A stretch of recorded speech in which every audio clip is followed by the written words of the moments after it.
दोस्तों, क्या आप जानते हैं कि दुनिया में जब भी किसी बड़े देश पर संकट आया है तो उसके पीछे अमेरिका की दादागिरी और संसाधनों की राजनीति प्रमुख रही है। पिछले कई दशकों में और दुनिया के अलग अलग हिस्सों में होने वाले युद्धों में और राजनीतिक संकटों में अगर हम गौर करें और देखें तो एक पैटर्न दिखाई पड़ता है। जहां भी तेल, गैस, सोना, खनिज या महत्वपूर्ण समुद्री रास्ते अगर हैं तो वहां पर अमेरिका की दादागिरी और दखल दिखाई देती है। वहीं अमेरिका इसे अक्सर लोकतंत्र की रक्षा या सुरक्षा अभियान बताता है। लेकिन दोस्तों, असली खेल ऊर्जा और संसाधनों का नियंत्रण करना होता है। और आज हम इस वीडियो में इस पूरे खेल को जानेंगे और किसके साथ कब कब क्या क्या हुआ ये भी जानेंगे। लेकिन उससे पहले दोस्तों, हमारा व्हाट्सएप चैनल है, अगर आप उसको फॉलो कर लेंगे तो इस तरह के वीडियो, बाकी खबरें आप तक जल्दी पहुंच जाया करेंगी। तो चलिए वीडियो में आगे बढ़ते हैं और सबसे पहले बात करते हैं इराक की। 2003 में अमेरिका ने इराक के ऊपर हमला यह कहकर किया था कि वहां पर वेपन ऑफ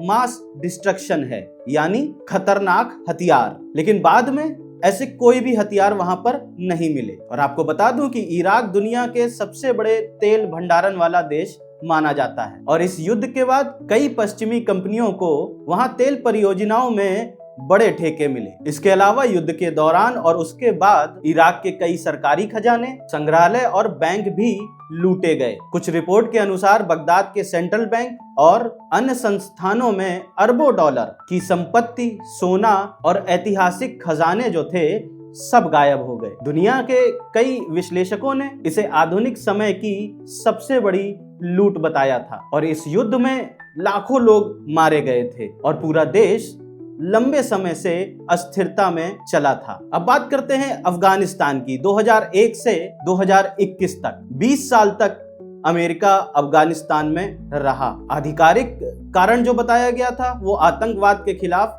जंग को बताया गया था। लेकिन अफगानिस्तान मध्य एशिया के महत्वपूर्ण भू रणनीतिक क्षेत्रों में आता है। वहां पर तांबा, लिथियम और अन्य खनिजों के बड़े बड़े भंडार होने की बात कही जाती है। 20 साल बाद अमेरिका अफगानिस्तान को लूटकर वहां से चला गया और इसी की वजह से पूरा देश तबाह हो गया था। अब बात करते हैं लीबिया की। लीबिया अफ्रीका के सबसे समृद्ध तेल देशों में से एक था। नाटो और अमेरिका की सैन्य कार्रवाई के बाद गद्दाफी सरकार गिर गई और देश गृह युद्ध में फंस गया। वहीं कई विश्लेषकों का ये कहना है कि लीबिया की अस्थिरता के पीछे तेल और अफ्रीका में अपने प्रभाव की लड़ाई थी। अब बात करते हैं पनामा की। 1989 में अमेरिका ने पनामा पर सैन्य हमला कर दिया और वहां के जो राष्ट्रपति थे मैनुअल नोरेगा को हटा दिया। पनामा नहर जो है वो दुनिया के सबसे प्रमुख समुद्री व्यापार मार्गों में आती है और इस नहर पर अगर कब्जा हो जाता है तो वैश्विक व्यापार में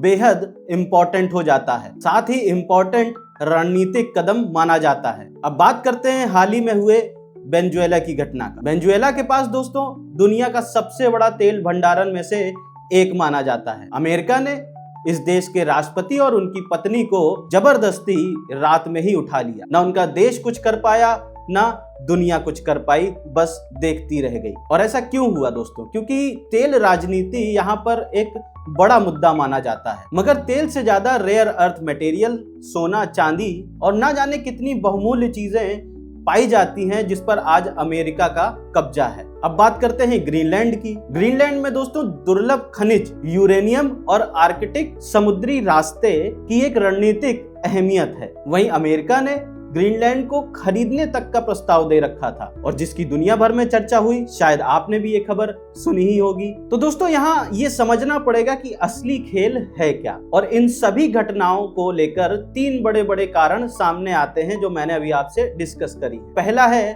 तेल और गैस के भंडार, दूसरा है सोना और दुर्लभ खनिज, तीसरा है महत्वपूर्ण समुद्री व्यापार मार्ग। जो देश इन सभी प्रमुख कारणों पर स्वतंत्र नियंत्रण रखना चाहते हैं और अमेरिकी नीतियों से अलग रास्ता चुनते हैं, वो देश अक्सर राजनीतिक प्रतिबंध झेलते हैं, आर्थिक प्रतिबंध झेलते हैं, राजनीतिक दबाव या अन्य हस्तक्षेप का सामना उन्हें करना पड़ता है। और इसका दुनिया पर क्या असर पड़ता है? तेल की कीमतें बढ़ जाती हैं, समुद्री व्यापार महंगा हो जाता है, वैश्विक अर्थव्यवस्था जो है वो अस्थिर हो जाती है। और सबसे ज्यादा असर जो है वो एशिया जैसे देशों पर पड़ता है, जहां बड़ी अर्थव्यवस्था जो है ऊर्जा आयात पर निर्भर करती है, जिसकी वजह से परिवहन लागत बढ़ती है, ईंधन की कीमतें बढ़ जाती हैं और इससे आम जनमानस पर असर पड़ता है। और आज भी दुनिया के कई युद्धों और संकटों के पीछे असली वजह सिर्फ राजनीति नहीं है, बल्कि ऊर्जा, खनिज और रणनीतिक भूगोल पर नियंत्रण की लड़ाई है। तो आशा करता हूँ ये वीडियो, ये जानकारी छोटी सी आपको पसंद आई होगी।